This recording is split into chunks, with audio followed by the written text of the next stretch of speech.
Assalamualaikum Khafirin. Selamat datang di channel ini. Pada kesempatan kali ini kita akan membahas tentang Sukkot atau Hari Raya Pondok Daun. Salah satu perayaan terpenting dalam tradisi Yahudi. Kita akan mengupas makna mendalam di balik perayaan ini. Bagaimana Sukkot menjadi pengingat akan penyertaan Elohim selama pengembaraan di padang gurun.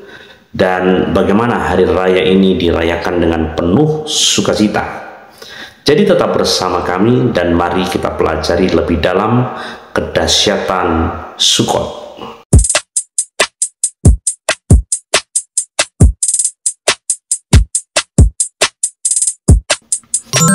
Hari Raya Sukkot atau Hari Raya Pondok Daun adalah salah satu dari 3 perayaan utama dalam kalender Ibrani atau kalender Yahudi yang disebutkan dalam kitab Torah Imamat 23 ayat 33 hingga 43. Dalam ayat-ayat ini Elohim memberikan instruksi kepada Mose tentang bagaimana umat Israel harus merayakan Sukkot. Kedahsyatan dari hari raya Sukkot dapat dilihat dari beberapa aspek. Aspek yang pertama, perintah Elohim Yahweh. Hari raya ini adalah perintah langsung dari Yahweh yang menekankan betapa pentingnya perayaan ini. Dalam kitab Imamat 23 ayat 34, Elohim memerintahkan umat Israel untuk merayakan hari raya selama 7 hari setiap tahun, dimulai pada hari kelima setelah hari pendamaian atau Yom Kippur. Perayaan ini adalah bentuk ketaatan dan kesetiaan kepada Elohim. Sedangkan yang kedua, mengenai simbol pengembaraan di padang gurun.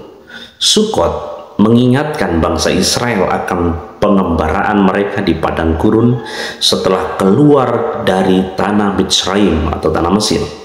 Selama 40 tahun mereka tinggal di pondok-pondok sementara. Oleh karena itu mereka diperintahkan untuk membangun pondok atau sukkah dan tinggal di dalamnya selama perayaan untuk mengingat bagaimana Elohim memelihara mereka di masa sulit. Ini mengajarkan umat untuk mengenang kesetiaan Elohim bahkan dalam keadaan yang sulit. Yang ketiga, ungkapan sukacita, di mana Sukkot juga dikenal sebagai zaman Simkathenu atau waktu sukacita kita.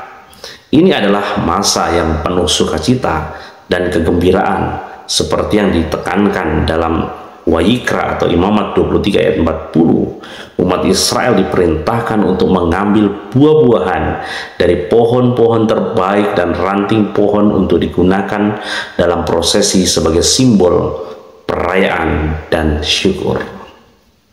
Mereka bersukacita atas panen dan segala berkat yang telah Elohim berikan selama setahun terakhir. Dan yang keempat, pertemuan kudus. Hari pertama dan hari ke-8 dari Sukkot adalah hari pertemuan kudus di mana tidak boleh ada pekerjaan biasa yang dilakukan di dalam Imamat 23 ayat 35 dan 36. Ini adalah waktu yang khusus untuk memusatkan diri kepada Elohim, memisahkan diri dari pekerjaan sehari-hari dan berfokus pada ibadah dan ucapan syukur atau rasa syukur kepada Elohim. Yang kelima, penyediaan Elohim. Selama pengembaraan di padang gurun, Yahweh Elohim menyediakan segala sesuatu yang diperlukan umat Israel. Makanan, yaitu mana, air, dan perlindungan. Perayaan Sukkot adalah pengingat bahwa Elohim adalah penyedia yang setia, yang memenuhi semua kebutuhan umatnya, baik di masa lalu maupun masa sekarang. Sedangkan yang keenam, pondok sebagai simbol kerendahan hati. Tinggal di Sukkah mengingatkan umat Israel akan sifat sementara dari kehidupan dunia ini. Pondok-pondok sederhana ini mewakili ketergantungan manusia kepada Elohim, bukan pada kekayaan atau kenyamanan duniawi. Ini mengajarkan kerendahan hati dan pengakuan bahwa segala yang kita miliki itu berasal dari Elohim Yahweh. Jadi, dalam konteks ini, kedahsyatan Hari Raya Sukkot terlihat dalam perintah, ketaatan, pengingat akan penyertaan Elohim, dan ekspresi syukur serta sukacita. Perayaan ini adalah momen yang penuh makna spiritual bagi orang Israel atau bagi umat Israel, sekaligus menjadi kesempatan untuk mengenang dan merayakan pemeliharaan Elohim atas hidup mereka. Haleluya, luar biasa. Pernahkah Anda berpikir mengapa umat Israel harus tinggal di pondok-pondok sederhana selama 7 hari setiap tahun? Di balik tradisi ini ada kisah menakjubkan tentang perlindungan dan penyediaan Elohim Yahweh. Mari kita telusuri rahasia besar di balik perayaan Sukkot ini. Kita akan belajar mengenai kedahsyatan Sukkot yang luar biasa, yang ajaib, dan terutama kita sudah berada di tahun 5785, ya, 5785, 2024.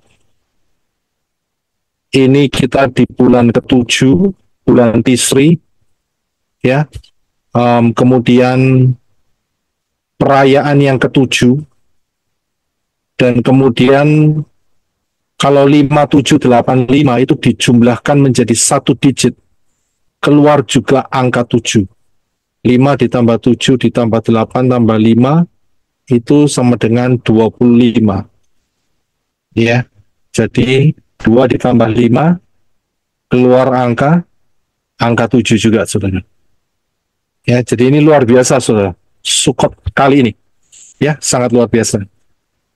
Untuk dapat memahaminya, kita harus kembali ke akar pola Ibrani yang benar dengan sudut pandang Yeshua HaMashiach. Karena dengannya kita akan mendapatkan kekayaan yang luar biasa. Di luarnya miskin. Kita memahami paling tidak ada 22 huruf Ibrani, basicnya ya. Juga ada sofitnya, ekstra. Dan juga setiap huruf ada piktografnya, ya, gambar, huruf bergambar, dan juga angka gematrianya.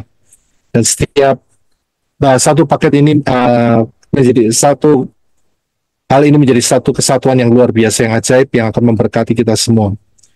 Kemudian kita melihat prinsip prophecy is a pattern. Ini penting sekali. Sering saya berikan supaya saudara betul-betul paham, karena kita hidup di dalam masa-masa prophecy, profetik daripada kitab suci. Pola satuan waktu Bapa Yahweh adalah angka 7, sayin, huruf sayin, dan timer daripada Bapa Yahweh adalah Israel. Kita harus ingat, di tangan saudara dan saya ada ayat-ayat yang terserak, yang kalau kita gabungkan kita bisa melihat keindahan yang luar biasa. Sejak masa penciptaan Syamayim, penciptaan sorga, Syamayim, sampai Yerusalem yang baru, itu sudah ada. Tinggal kita minta pimpinan Roh Yahweh Elohim dengan ketepatannya, sehingga kita bisa melihat rencananya yang sempurna, luar biasa. Baik, kita akan masuk di dalam kedahsyatan Sukkot. Ayat mengenai Sukkot itu ada di dalam Imamat 23, ayat 33 sampai 40. Silakan Brother Enoch untuk membaca. Terima kasih. Imamat 23 ayat 33. Berfirmanlah Yahweh kepada Moshe. 34. Berbicaralah kepada Bani Israel dengan mengatakan, pada hari ke-15 bulan ke-7 itulah hari raya pondok daun bagi Yahweh 7 hari lamanya. 35. Pada hari pertama adalah pertemuan kudus. Kamu tidak boleh melakukan pekerjaan apapun. 36. 7 hari lamanya kamu harus mempersembahkan persembahan api-apian kepada Yahweh. Pada hari ke-8 harus menjadi pertemuan kudus bagimu, dan kamu harus mempersembahkan persembahan api-apian bagi Yahweh. Itulah suatu perayaan perkumpulan, kamu tidak boleh melakukan pekerjaan apapun.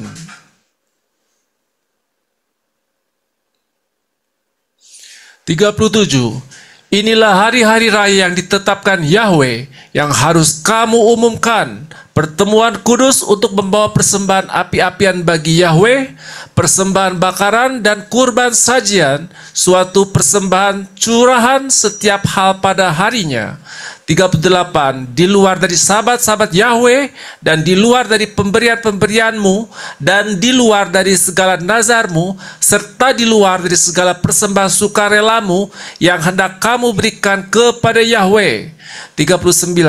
Demikian pula pada hari ke-15 dalam bulan ke-7 ketika kamu mengumpulkan hasil ladangmu, kamu harus mengadakan perayaan bagi Yahweh 7 hari lamanya. Pada hari pertama adalah sabat perhentian dan pada hari ke-8 adalah sabat perhentian juga. 40. Dan pada hari pertama kamu harus mengambil bagimu buah pohon-pohon yang elok, pelepah pohon-pohon palem, ranting pohon-pohon yang rimbun, dan ilalang dari aliran-aliran sungai, dan kamu harus bersukacita di hadapan Yahweh Elohimu 7 hari lamanya. 41. Haruslah kamu merayakannya bagi Yahweh 7 hari lamanya dalam 1 tahun. Itulah suatu ketetapan untuk selamanya bagimu turun-temurun. Dalam bulan ke-7 haruslah kamu merayakannya. 42. Kamu harus tinggal di dalam pondok-pondok daun selama 7 hari. Semua orang Israel asli harus tinggal di dalam pondok-pondok daun. 43. Agar seluruh keturunanmu mengetahui bahwa aku telah memerintahkan Bani Israel untuk tinggal di pondok-pondok daun ketika aku membawa mereka keluar dari tanah Misraim Mesir. Akulah Yahweh Elohimu. Iya, terima kasih. Jadi itulah ketetapan daripada 7 hari raya yang ada di dalam Imamat 23. Tapi kita akan fokus untuk perayaan Pondok Daun. Ya, dan Pondok Daun ini adalah perayaan yang ke-7. Nah, kita tahu bahwa ada 7 hari raya. Ya, ini secara singkat saja supaya saudara dapat memahami. Ini perayaan yang ada di dalam Imamat 23. Pesah yang pertama, yang kedua adalah roti tak beragi, yang ketiga adalah buah sulung, keempat adalah Pentakos atau Shavuot, yang kelima adalah Trumpets atau Rosh Hashanah, Yom Teruah, yang keenam adalah Yom Kippur, ya pendamaian, dan yang ketujuh yaitu Pondok Daun. Kita ada yang di ketujuh hari ini. Jadi hari ini adalah 15 Tisri. Saya di sini 15 Tisri, saudara juga 15 Tisri. Ya, saudara belum jadi 16 Tisri karena belum matahari terbenam. Ya.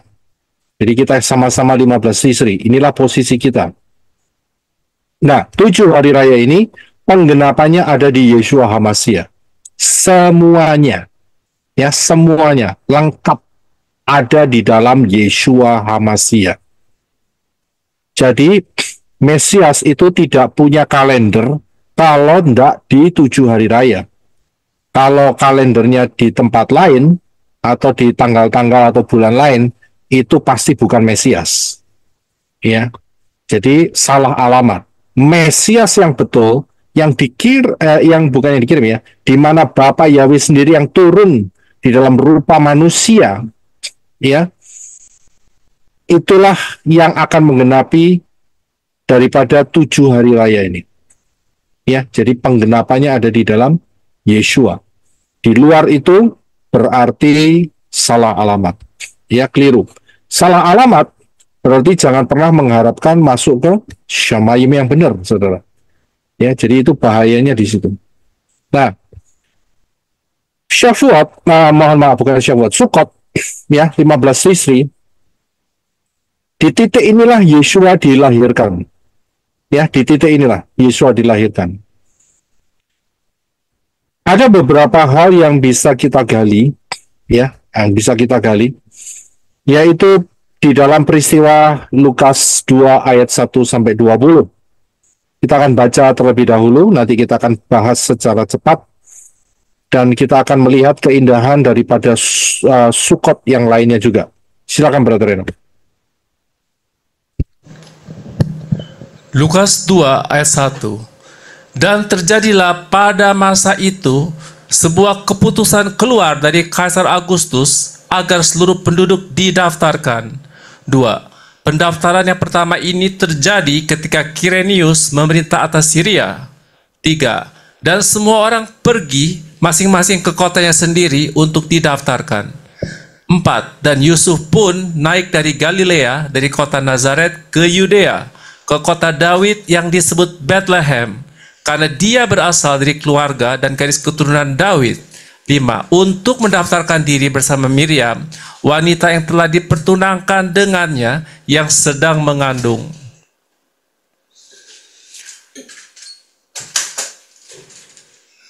Enam.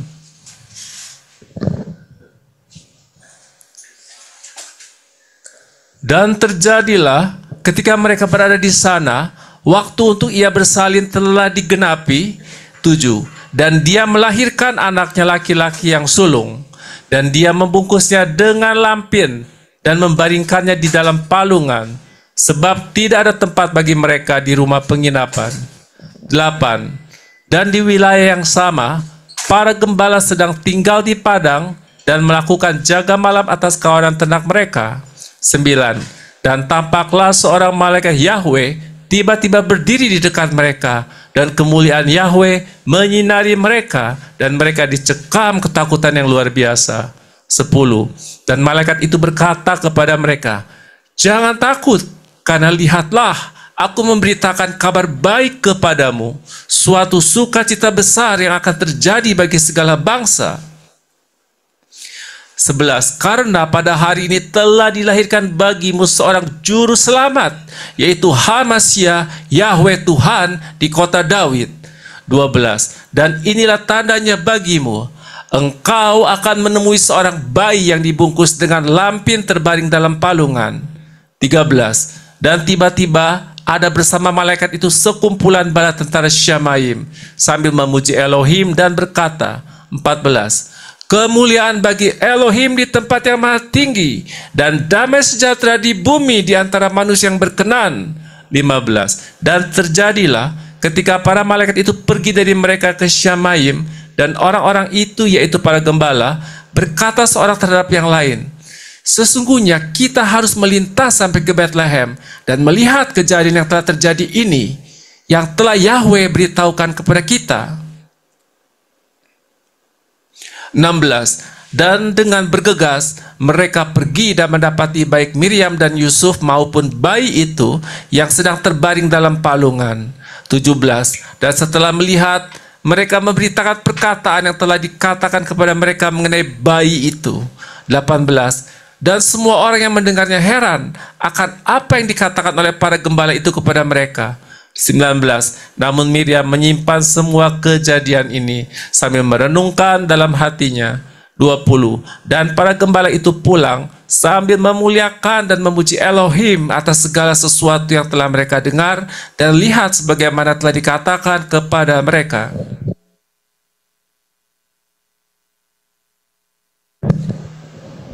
Haleluya, terima kasih.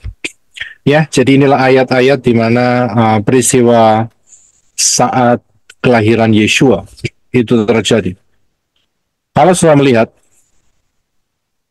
Kaisar Agustus itu menggunakan waktu Sukkot untuk melakukan sensus, ya. Dan saat itu Yosef mereka berserta Miriam, ya, itu pergi ke Bethlehem. Ya, ke Bethlehem, karena Yosef berasal dari keluarga Daud yang ada dari daerah situ.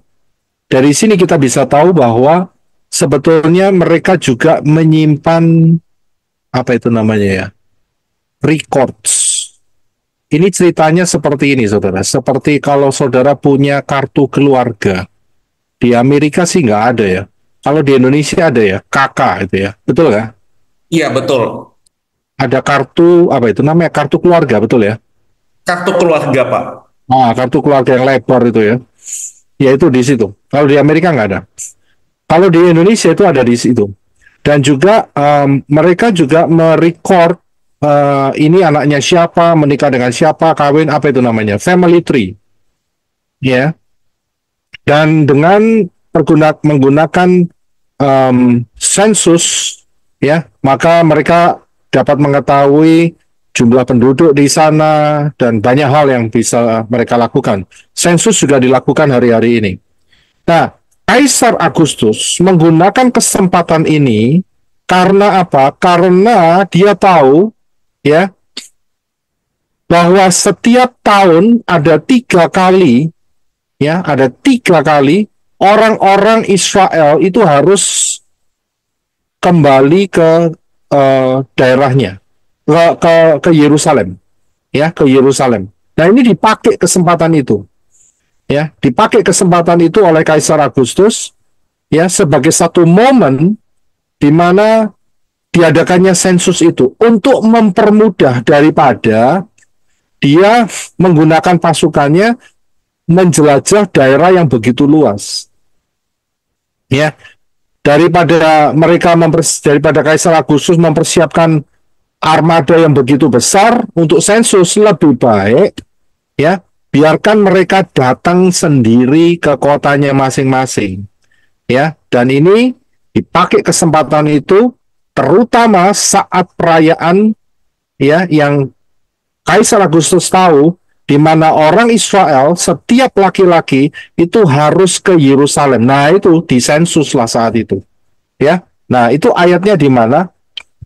Ya, ayatnya ada di dalam Ulangan 16 ayat 16. Silakan Brother. Ulangan 16 ayat 16. 3 kali dalam setahun, setiap laki-laki di antaramu harus menghadap Yahweh Elohimmu di tempat yang akan dipilihnya, yaitu 1. Pada hari raya roti tidak beragi, 2. Pada hari raya 7 minggu, dan 3. Pada hari raya pondok daun Sukot. Namun dia tidak boleh menghadap Yahweh dengan tangan hampa. Iya, terima kasih. Jadi momen ini dipakai, ya, dan dipakainya pada saat perayaan pondok daun atau Sukot. Dan kemudian kita akan melihat apa yang terjadi pada saat Sukot, yaitu ayat 7 dan 8 saya berikan warna merah. Kita akan melihat pembahasannya, yaitu mengenai di mana Yesua dibaringkan di palungan, kemudian tidak ada tempat bagi mereka di rumah penginapan, dan juga para gembala sedang tinggal di padang dan melakukan jaga malam. Ya, kita lihat yang pertama, yaitu para gembala yang sedang ada di padang. Kalau kita bisa melihat bahwa tanggal 15 Tisri hari ini, buat saudara yang tinggal di Indonesia nggak terasa, karena saudara hanya 2 musim, musim kemarau dan musim hujan, cuman itu saja. Tapi buat kita yang tinggal di 4 musim itu terasa. Ya, hari ini adalah musim gugur, ya, autumn atau musim gugur, dan ini terjadinya akhir September atau awal Oktober. Dari sini kita bisa lihat bahwa Yeshua HaMashiach tidak pernah dilahirkan pada musim dingin. Ya, jadi dilahirkan pada saat peristiwa Sukot dan terjadinya musim gugur. Kalau di musim gugur, maka para gembala menggembalakan dombanya di luar. Kalau musim dingin, tidak. Mungkin saudara pernah tersirat dalam pikiran saudara. Loh, sekarang musim dingin di Bethlehem, tanggal Desember gitu juga nggak ada salju itu. Orang yang banyak, saya harus kasih tahu. Sekarang tidak bisa dibandingkan dengan 2000 tahun yang lalu. Ini terjadi perubahan penggeseran iklim. Ya, hidup kita sekarang di 2024 itu dipengaruhi sebelumnya dengan revolusi industri. Siapa yang pernah dengar mengenai revolusi industri? Pernah tahu? Itu dimulai, ya, 1900-an, dan kemudian pada saat itu belum ada yang namanya regulasi untuk masalah karbon dioksida, karbon monoksida.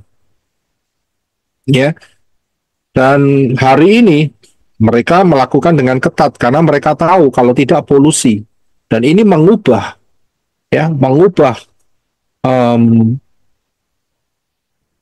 iklim, ya. Jadi sekarang lebih panas. Kalau dulu nggak ada yang namanya pabrik, 2000 tahun yang lalu mana ada pabrik, nggak ada pabrik. Kemudian nggak ada yang namanya kendaraan bermotor, ya kan? Di sini sekarang sudah di mana-mana dan polusinya sudah bisa melihat sendiri. Jadi pada saat winter, pada saat musim dingin 2000 tahun yang lalu berbeda dengan winter pada pada tahun kita sekarang ini. Kalau saudara punya mobil, saya nggak tahu di Indonesia. Kalau di Amerika itu ada namanya smoke check. Di Indonesia ada nggak smoke check? Kayaknya nggak ada deh. Nggak ada ya. Di sini ada smoke check. Brother Daniel tahu itu smoke check. Betul ya, Brother Daniel? DEQ. Betul ya? DEQ. Iya kan? Smoke check itu mobilnya dites, saudara. Catalytic converternya bagus apa tidak? Kalau nggak bagus, suruh ganti catalytic converter. Yang tahu montir pasti tahu apa itu catalytic converter. Itu untuk menyerap CO, ya, karbon monoksida, ya, sehingga tidak terjadi polusi yang terlalu berlebihan. Ya, polusi tingkat di kota-kota besar yang mungkin di Jakarta atau Surabaya, saya yakin lebih tinggi polusinya daripada di Los Angeles. Karena mungkin loh ya, mungkin. Karena di sini betul-betul strict sekali, saudara.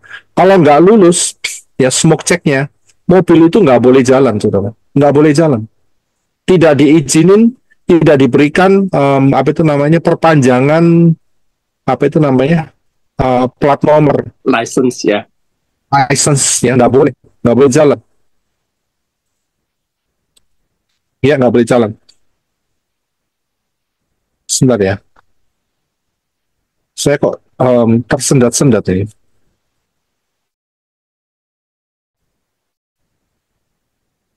Ya, haleluya. Ya, jadi sangat penting sekali untuk memperhatikan lingkungan. Ya, apalagi di beberapa daerah mereka betul-betul strict sekali. Ya, saya nggak tahu di Indonesia polusinya, wah, ya saya harapkan masih lebih mending daripada New Delhi, begitu aja. Ya, New Delhi kan lebih parah kelihatannya. Ya, jadi itulah yang merupakan membuat perubahan. Ya, winter antara tahun kita sekarang dengan 2000 tahun yang lalu. Ya, dengan 2000 tahun. Oh ya, betul-betul. Ini Sister Ice ngasih ini nih, ngasih input. Uji emisi. Mobil saudara diuji emisi nggak? Itu dia. Kalau di Indonesia ada, Bang Roy, ada. Bahkan Iya, ada Pak. 6 bulan sekali itu bisa diuji emisi gas buang biasanya. Iya, gas buang emisi. Iya, Iya, uji emisi. Uji. Tetap. Ya, terima kasih. Kalau ada ya bagus. Ya. Itu smoke check kalau di Amerika. Ya. Kemudian yang kedua adalah tidak ada tempat bagi mereka di rumah penginapan. Mengapa tidak ada tempat bagi mereka, bagi Yosef dan Miriam? Sudah penuh. Ya, karena saat itu adalah perayaan Sukot. Jadi saat itu penuh sekali, ya. Manusianya berjubel-jubel, saudara, berjubel-jubel. Ya, jadi mereka tidak mendapatkan tempat penginapan, ya. Jadi apa yang mereka dapatkan, ya mereka mendapatkan satu tempat, yaitu sukah, ya. Sukah, yaitu tempat membaringkan di dalam palungan. Itu nomor yang ketiga. Jadi Yeshua dilahirkan di sukah, ya, di tempat palungan itu, ya, manger. Nah, ini juga berbicara mengenai satu profetik, yaitu bahwa Hidup kita sekarang ini sementara, ya. Sukah itu temporary. Itu saya berikan gambarnya di sebelah kiri bawah, ya. Sukah itu tidak permanen, hanya ya ala kadarnya begitu saudara, ya. Bukan permanen, bukan bangunan yang permanen. Ini sebetulnya berbicara mengenai profetik di dalam Matius 1 ayat 23. Silakan Brother.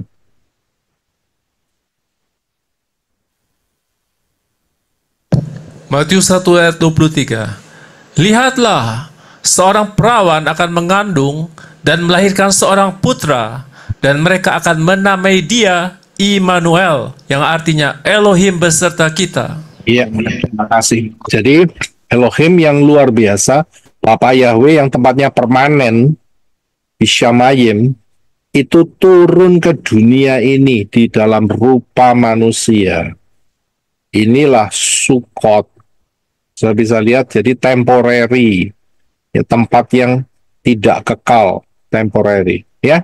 Karena itu siklus manusia, hidup saudara dan saya, kita ini tidak bisa hidup selama-lamanya dalam tubuh fisik yang sekarang ini. Satu kali nanti akan terjadi penurunan dan akhirnya mati, ya.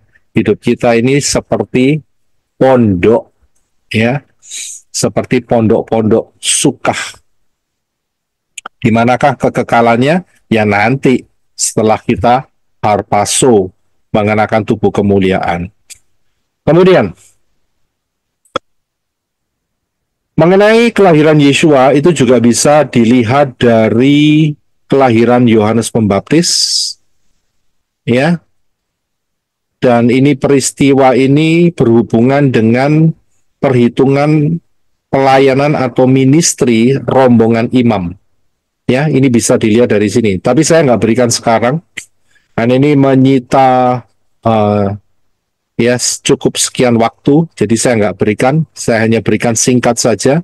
Bisa dilihat dari kelahiran Yohanes Pembaptis. Ya, karena Yohanes Pembaptis itu beda 6 bulan dengan Yeshua.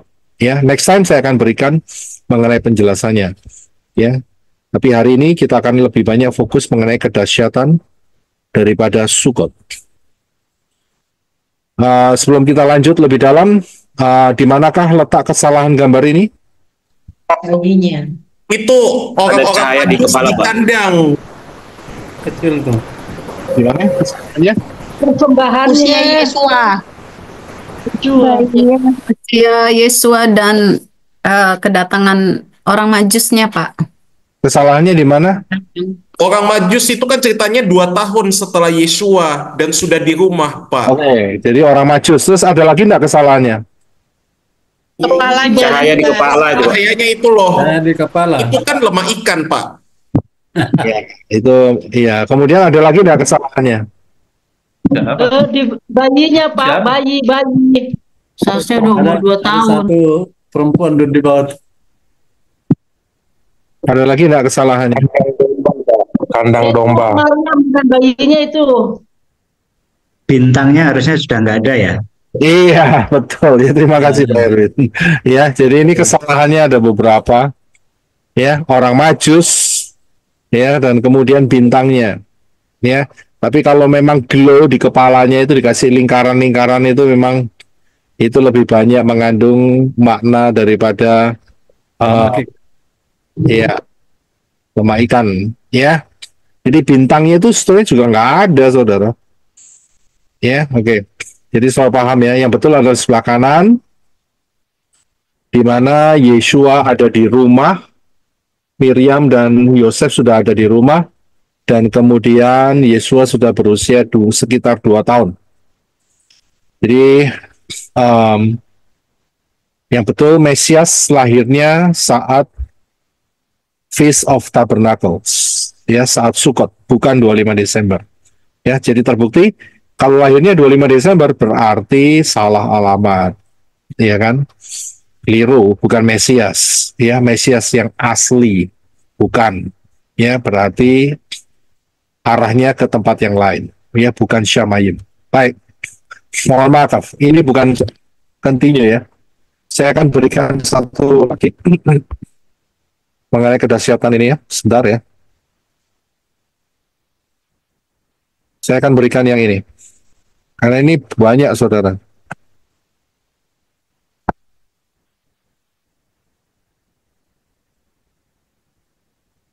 Ya.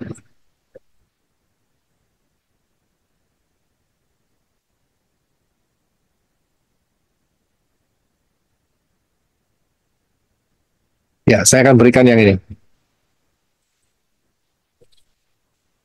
Sukkot itu mempunyai atmosfer angka 7. Angka 7 adalah huruf Zayin. Ya, karena angka gematrianya 7. Kita ada di perayaan Sukkot. Ya, yang terakhir, di angka yang ke-7. Dari 7 hari raya, ini adalah hari raya yang ke-7. Dan Sukkot yang beratmosferkan angka 7, angka 7 itu mempunyai piktograf. Piktografnya apa? Piktografnya adalah senjata. Itu salah satunya, ya, salah satunya. Karena salah satu yang lainnya juga bisa bicara mengenai makanan. Ya, inilah piktografnya.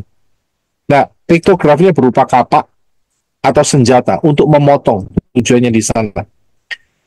Nah, apa yang dipotong? Apa yang dipotong?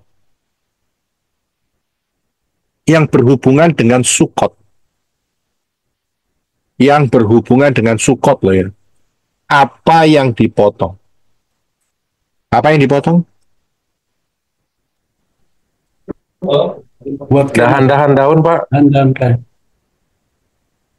Iya, memang secara fisik mereka pasti motong daun-daunan, pohon-pohonan. Tapi sebetulnya secara lebih besar lagi, ada yang dipotong. Apa yang dipotong?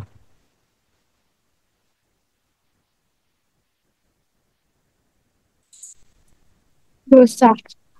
Dosa. Dosa nggak? Kayu. Dosa ditransfer. Kayu. Dosa ditransfer. Dosa nggak dipotong. Ini yang dipotong, saudara. Ini dipotong. Masa ini dipotong. Ini yang pertama ya. Jadi masa 6.000 tahun itu dipotong.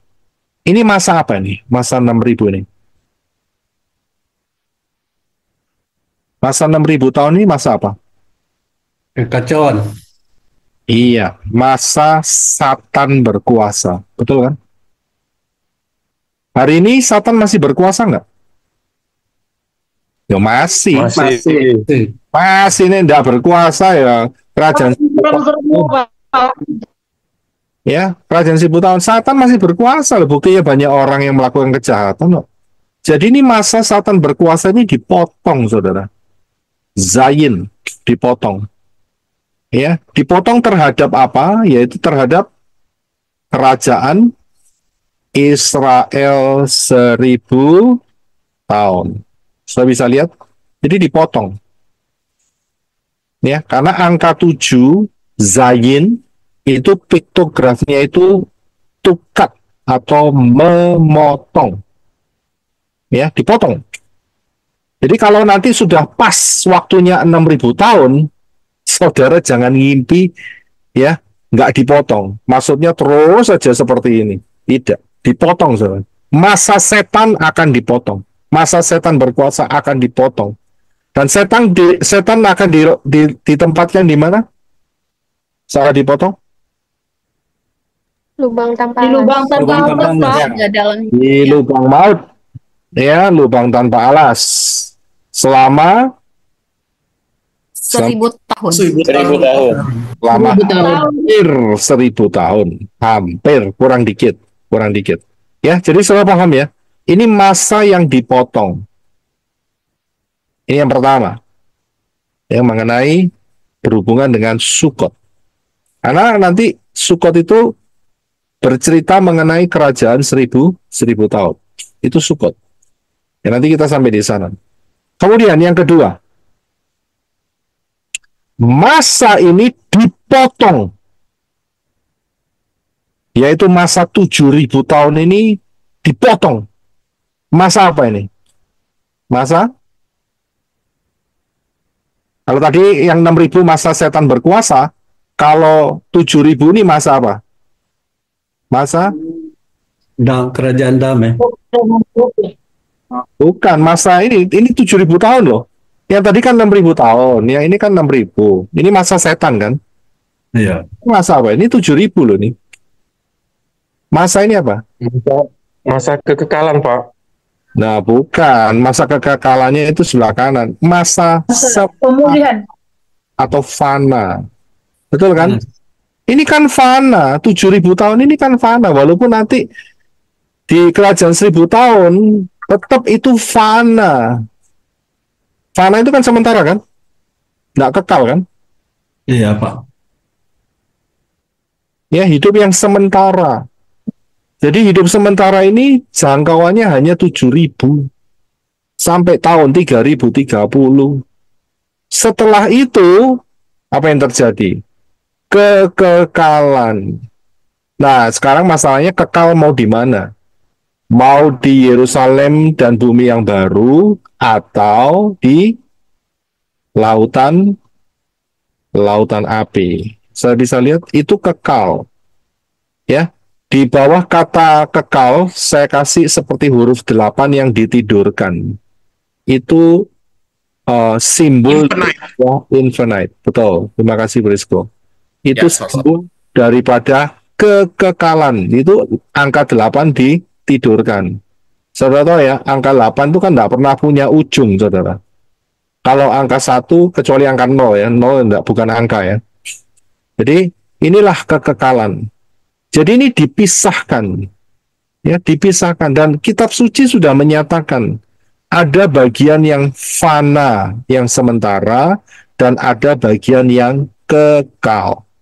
Ini dipisahkan, ya dengan zayin, dengan angka 7. Saya bisa lihat luar biasa ya, dengan menggunakan angka 7 yang mempunyai piktograf, yaitu kapak. Ya, jadi dipotong. Ya, haleluya, puji Bapak Yahweh. Ya, ini yang saya mau tambahkan. Dan kemudian ingat bahwa bumi dan alam semesta akan dihancurkan dengan api. Silakan Brother Henok untuk bisa baca 2 Kepa 3 ayat 10 sampai 12. 2 Kepa 3 ayat 10. Tetapi hari Tuhan akan tiba seperti pencuri. Pada hari itu langit akan lenyap dengan gemuruh yang dahsyat dan unsur-unsur dunia akan hangus dalam nyala api, dan bumi dan segala yang ada di atasnya akan hilang lenyap. 11. Jadi jika segala sesuatu ini akan hancur secara demikian, betapa suci dan salehnya kamu harus hidup. 12. Yaitu kamu yang menantikan dan mempercepat kedatangan hari Elohim. Pada hari itu langit akan binasa dalam api dan unsur-unsur dunia akan hancur karena nyalanya. Ya, kalau saya lihat yang nulis ini Kepa, Petrus, Simon Petrus, Simon Kepa. Di kitab-kitab yang lain nggak ngomong seperti ini. Saudara tahu dia dapat pengajaran dari siapa? Jelas ini langsung dari Yeshua. Saya bisa lihat, dan di dalam kitab Kepa menuliskan 1 hari di hadapan Bapa Yahweh, ya, 1 hari untuk Bapa Yahweh, tapi untuk manusia berapa lama? 1.000 tahun. 1.000 tahun. Itu kitab Kepa yang menuliskan, ya, Kepa yang menuliskan. Jadi Kepa juga mendapatkan pengajaran mengenai kiamat dari Yeshua, tapi dia kasih kode di sini, ya, bahwa nantinya akan binasa dunia ini, ya. Jadi dunia ini, bumi ini yang saudara pijak, ini akan dihancurkan dengan api, fana, dan setelah itu masuklah masa kekekalan. Saya juga pernah berikan di dalam pengajaran Bereshit, nubuatan yang super dahsyat. Di situ ada ash, api, ya. Saudara kunjungin saja pengajaran Bereshit, dan saudara akan mendapatkan pemahamannya, ya. Haleluya. Jadi paham ya mengenai kekekalan yang akan dipisahkan setelah berakhirnya masa fana selama 7.000 tahun. Puji Bapak Yahweh.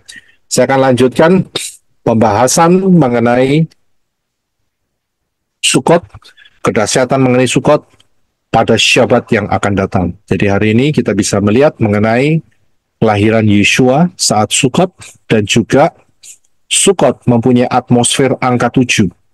Dan angka 7 ya, piktografnya adalah senjata yang untuk memotong, cukat, memotong. Ya, memotong dari apa? Memotong dari masa setan yang hanya 6.000 tahun, dan juga yang kedua adalah masa fana sementara yang total jumlahnya 7.000 tahun dipisahkan. Ya, dan kita sudah tahu sekarang kita hampir masuk di dalam sebentar lagi 6.000 tahun sejak Adam dan Hawa jatuh dalam dosa. Tahun kita sekarang 2024.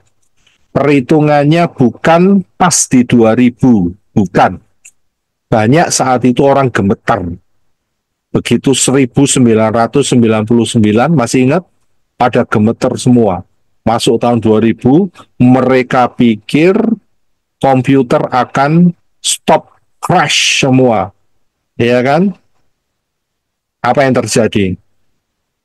Yang terjadi adalah supermarket pada kosong semua.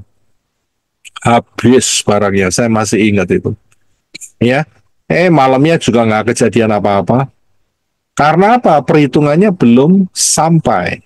Perhitungannya dimulai dari mana? Yaitu saat kematian Yeshua HaMashiach. Ya, jadi kita harus hati-hati karena sebentar lagi akan mendekati 2030. Tapi kita harus ingat, kita tidak berjaga-jaga di 2029. Ada yang mau berjaga-jaga 2028, 2029? Tidak, kita mau hamba sudah dapat memahaminya, ya. Karena ada 3,5 tahun sebelumnya yang harus diperhitungkan. Ya, yang harus diperhitungkan. Oke, puji Bapak Yahweh. Saya akan stop di sini terlebih dahulu. Kita akan masuk dalam doa dan kita akan ketemu saat Syabat dengan melanjutkan mengenai kedahsyatan Sukot. Masih banyak, saudara. Masih banyak. Ya, luar biasa. Oke, puji Bapak Yahweh. Kita satukan hati dalam doa. Terima kasih Bapak Yahweh, di dalam Yeshua HaMashiach kami. Haleluya. Terima kasih sudah mengikuti pembahasan kita tentang Sukot. Semoga perayaan ini menginspirasi kita untuk selalu mengingat perlindungan dan penyertaan Elohim yang begitu dahsyat. Jangan lupa untuk like, share, dan subscribe agar tidak ketinggalan konten berikutnya. Sampai jumpa di video berikutnya, dan Bapak Yahweh, Beshem Adoni Yeshua HaMashiach, Waruha Kodes memberkati. Shalom.